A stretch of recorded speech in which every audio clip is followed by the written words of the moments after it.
Deck us all with Boston Charlie, Walla Walla, Washington, and Kalamazoo. Oh, hello. Coming to you live from Darshan Studios, it's Zinc Comics Unleashed with your host, Brian Payne. That's me. The Comicsgate cult claim that they are saving the comic book industry from soy-based social justice warriors and their leftist propaganda. Yet, in my opinion, they are actually having a negative effect on the medium.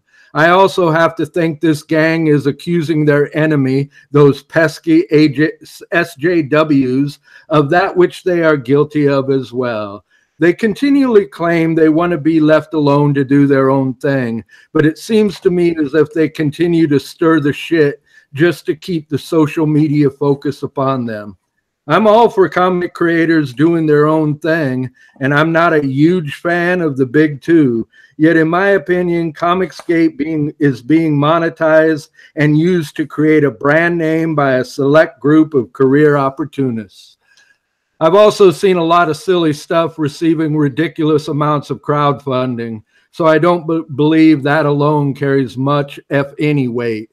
This lot remind me of brokers bragging about the killing they just made online trading bad penny stocks. These estimated profits stand on their soapboxes making dire predictions and doing all they can to make these prophecies self-fulfilling. There's no doubt many of them have talent. However, none of the Comicsgate projects I've seen look any more interesting, to me at least, than those they are so hypercritical of. I sincerely doubt they are going to save the comic book industry or be read for years to come. In my opinion, Comicsgate is comics' team sport. And just like the World Cup, where a crowd can break into the USA chant at the drop of a hat, the gated community will recite their SJW mantra ad nauseum with or without provocation.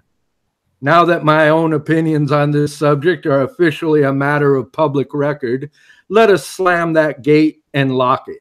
The last thing I want to do on the last episode of the season is waste time debating the pros and cons of this nonsensical, ginned up controversy. This week, I'm hanging out in the studio with Dean Westerfield, Carson Grubaugh, and Steve Peters. Welcome to the show, folks. Hello. Hey, Brian. Okay, I got a few questions I stole from the 20 Questions with Cartoonists blog, and I took the ones that I liked, and right off the get-go, I'm going to ask, and we're going to go around and we're all going to answer the same question. And the first question is, what comic artist do you feel influenced and or creates work similar to your own? I'm just going to go with who's on my left-hand side of the screen, and we're starting with Carson Grubaugh. All of them. I don't... Like, obviously, Dave is the guy that I'm, well, and all of the guys we're looking at for Strange Death of Alex Raymond are influencing the style that I'm doing now, but I run the gamut pretty well, I think. Yeah, you're always posting real cool stuff that you're reading, like strange manga I've never heard of and stuff like that. So I appreciate you like educating me on those artists, because I'm always on the lookout for new artists. So, so you don't. There's a Japanese artist named Sakamoto Shinichi. I think that's the pronunciation. Did a work that you can. I've only found it as like online translations. I don't think you can actually buy an English translation, called The Climber. That's an amazing piece of comics. Carson, what was there anything like when you were a kid that like you just looked at it and went, I want to be like that when I grow up? Is there an artist or a specific book or comic that just like turned your head towards comics? The first thing was the Ninja Turtles. I just want to make my own mutants, but the first artist was like Jim Lee's X-Men #1. I wanted to be Jim Lee for, my whole childhood. Okay, let's move to Dean. Dean, what comic artist do you feel influenced and or creates work similar to your own? I'll talk about what influences me, I guess, or inspires me. Like as far as like the more original, I didn't read comics until I was much older. I was in college. I read newspaper comics, and I always liked like Burke Breathitt's Bloom County and Doonesbury. But I think the one comic when I started reading the alternatives, I never read superheroes. I did the Love and Rockets, the Hernandez brothers, and Dan Clowes, Chris Ware, and all those are my favorites. But I think the one that probably affected my storytelling is Chester Brown. And the reason why I know I have like a pat answer on this is because Jeff and I did a show where we talked about Chester Brown. I realized he's the man. And it's just the quiet storytelling. It was the quiet moments in his comics. And so when I started making comics, which I never did until I was an adult, really, that slow, kind of silent, reflective storytelling that Chester Brown has definitely creeped into my early comics. And I don't know if you guys know this story. It was originally called Fuck, but when they collected it in book form, they had to change the name. So they renamed it I Never Liked You. And that's probably like the one work that kind of shifted me into changed the way I kind of viewed storytelling. And there's a scene in there. I can even pinpoint a scene. It's, every day he goes off to school and he's interacting with the other kids and trying to interact with girls and trying to figure out his dorkiness and how he fits into that world. And he comes home and there's always this like reflective moment. He comes home, mom says hi, and he goes in the kitchen and gets out. They kept their crackers, their saltine crackers in like a plastic Tupperware. And you sit at the table and open that plastic Tupperware and eat saltine crackers. And Chester would spend like, 2 or 3, 4 panels, maybe even a page. Well, maybe not that many because I forgot he's very sparse on his panels per page, but he would spend a lot of time like eating crackers. And it was just that moment where he's like reflecting, and it really shifted the way I thought about comics because I realized there were no words, but I was shoving words into his head. I realized that, comics are a creative experience when you read them. We make comics, but when we read them, we're remaking them. I was adding dialogue, and that was inspirational to me. It was Chester Brown. The story was originally called Fuck, and eating saltine crackers. It's weird to me that you point him out like right after you say Chris Ware, and then it's him that you peg with the silent stuff. Well, with Chris Ware at that point, I think he only put out his first little floppy of Jimmy Corrigan, Greatest Boy on Earth. I don't know if you've seen that. The first issue that he put out. Because Chester Brown was before that, and I definitely I was able to buy like huge runs of alternative comics from the store down the street that was selling for 25 cents a piece. So I bought like an entire run of Yummy for 25 cents a piece, and Love and Rockets and down the line. So at that point, Chris Ware was just coming on the scene. I think he was in an issue of Raw, that story, I guess. And then that first issue came out, which was like a big deal, but he didn't quite pile up the pages yet for me to say Chris Ware. But Chris Ware, it's almost like he's so high level for me. He's like God status. Like God doesn't inspire me. Human creators inspire me, if that metaphor makes sense. It's just he's the guy I associate with like those long, quiet passages. Yeah, like where like Jimmy might be sitting on the couch for 4 or 5, 6 panels in a row. Like pages of just like at nighttime. Yeah, but Chester Brown is the earliest issues of Yummy. He had that story that became part of what's that story called? Ed the Happy Clown. And, you got 2 pages of a guy sitting on the toilet. Yeah, that was before Chris Ware was on the scene. So gotcha. Yeah. When I lived in Chicago, I lived in the same neighborhood as Chris Ware when he was going to the Art Institute. And he would come in when I was working at the print shop because I was the only one who would let him run newsprint through the copy machine because everyone else was afraid it was going to get jammed.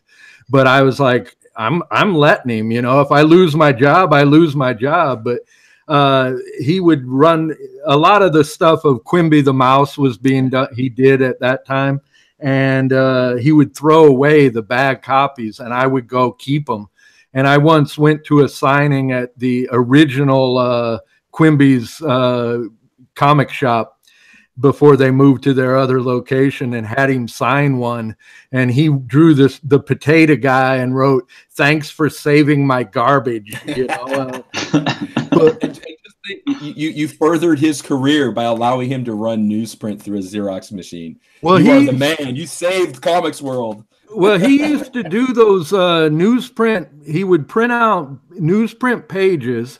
Then he would put a cardboard on either side, and then he would run a strip of red masking tape up the side, and then he would make a color sticker and put it on the front. And they looked just like Acme Novelty Library books even then, so it was really interesting to watch. Were those things he was selling, or were those like little dummy books just so he could look at them? I think they were actually part of his studies at the Art Institute. I think they were actually something he was submitting for grades.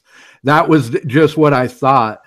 At that same time, there was a paper called New City, and he started, after I became aware of him, he began to do a strip in New City as well. And a lot of that became the opening part of Jimmy Corrigan. Yeah. Yeah. Well, I know when they had Art Spiegelman curated this huge comics exhibition at two major art museums here in LA, LA County Art Museum and the Hammer. And it was just huge. Two huge museums dedicated to comics artists. And of course, Chris Ware was one of the people there. But they had, I guess he would make, I don't know if these are the same things, but he would make like dummy books. Like he had a dummy book there that was the entirety of that Jimmy Corrigan, that little brick of a book. But it was all hand stitched together, and it was all like photocopied. I don't know if it had cardboard, but yeah, he did a lot of stitching, and he would make them into books. And apparently from the text or whatever the catalog said, that he would make these books just so he could see them together to make sure it was like correct. It had to be like a book form before he could okay it. And they're kind of cool little, well, they're huge. I guess it was the entirety of Jimmy Corrigan dummied up by hand. It was really cool. It was really interesting. Yeah, that sounds it. Okay, do you need me to repeat the question for you, Steve, or do you know what the question is? As far as like looking like mine, I can't really think of any artists I like that their stuff looks like mine. I think one of my first favorites is probably Michael Golden. When I discovered him doing the Micronauts, like those first two issues were just classic. And I guess I discovered Jack Kirby around that time. I just happened to buy a bunch of Eternals and really dug that. I discovered that after the Micronauts, but it actually came out before, like in the mid 70s. But anyway, and I guess all-time favorites, I would say Dave Sim and Mobius and Art Crumb had a big we talked a few times about Rabbit Hell, that I'm restoring that, and actually I work on it while we're doing the show, doing the restoration on that. And Crumb and like those underground guys had a big influence on Rabbit Hell. I really know nothing about the Micronauts except for the most recent book that we've completed but we haven't published yet. In Jeff's script, I had to have the boy, our child protagonist, he plays with Micronauts, and he wound up reading Micronaut comics. So I had to like study up on Baron Karza, and I don't know what their names are, but I had to draw them, and I had to recreate the one cover. I don't know what number it is, but the one where the lawnmower's chasing them as they're running through the grass. So I got a little bit of interest in Micronauts, even though I've never seen an actual comic, but I've had to redraw them as toys and recreate comics pages. Kind of interesting. And while you were talking about Michael Golden, I just bought a stack of the early NAM magazine but it's not the comics. It's they printed it as in a magazine format in black and white, and Michael Golden does the early stories in that, and I really was like, wow, he's good. Now I know that I heard Carson say wow when Mobius was mentioned, so do you have something to say about Mobius? No, it just struck me. Oh yeah, wow! Like that's someone I should have. If I just draw, like if I just doodle, that's the guy who I would say has like. I wish I could get him out of my head. You know, everything looks like something Mobius did, and he's just one of those guys that his influence is so far-reaching. I can't figure out how to get past it. Steve? Yes. I thought you were coming in. I thought you had something to interject. I was going to say something, but I didn't want to cut you off. No. Although I did forget to mention Von Bodie, who, you know, his stuff can be a bit racy, but like I really liked how he would do universe building, and he would like, you know, have meticulous notes of all the characters and all their equipment and whatever in his notebooks that you would never even see in the comics that he would do. And we kind of do something similar to that in the comic verse. We have this, you know, kind of Hitchhiker's Guide to the Galaxy thing that we're putting at the end of the book sometimes, where you know, it has entries on the various races in the comic and all that, alien races. And do you guys have non-comics inspirations, like whether they're writers or film or other more traditional artists? Just out of curiosity. Oh yeah, totally. Yeah, we'll start with Steve. I'm sure we'll do. Steve, who are your non-traditional artists that influenced you? Artists, or you know, movies? They can be movies, musicians, authors, whatever. I mean, there's so many. It's you know, hard to even count them. I'm a big fan of Dune, the whole series, and again, the world building and all the thought that's put into creating that whole universe. It's kind of mind-boggling. How about you, Carson? Do you have anyone that you can mention right off the top of your head? Yeah, the guy I always go to is the vocalist, Mike Patton. Mike Patton. I love him. He's like my all-time. If I said my biggest artistic influence, it's Mike Patton, because he taught me that like style is just another like symbol that you can use. Like he's blown through every musical style there is, and it's just like words and a vocabulary for him. And I've always looked at my art that way. Like I can pretty much, like any style I'm looking at, I'll be able to figure it out and draw that way.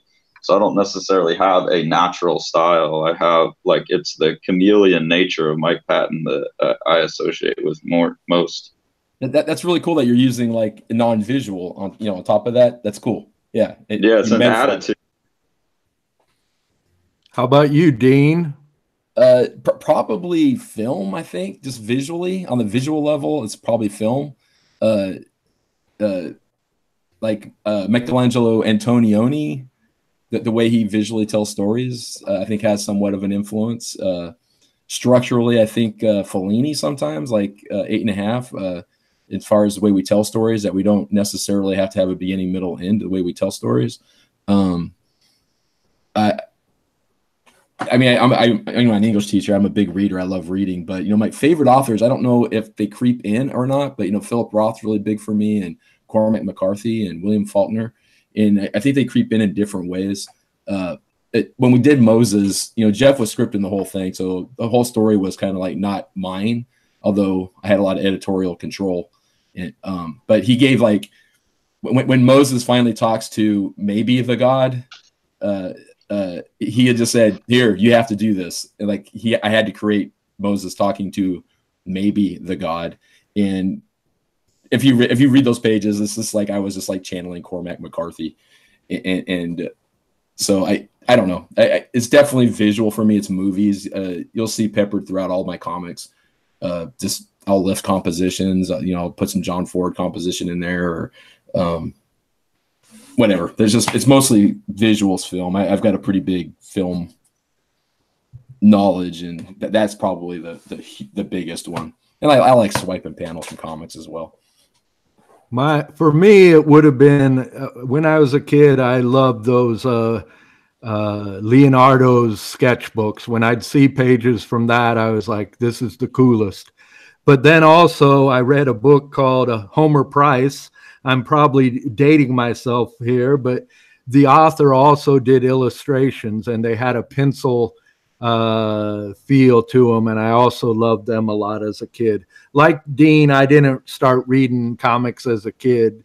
I got into them much later, but even in high school, everybody was into Mobius, and I would see a few magazines of heavy metal, and I would look through them. And, I agree, Mobius was super great and will continue to reverberate through the comic verse, pun intended. Uh-huh. And but the guy who always got me from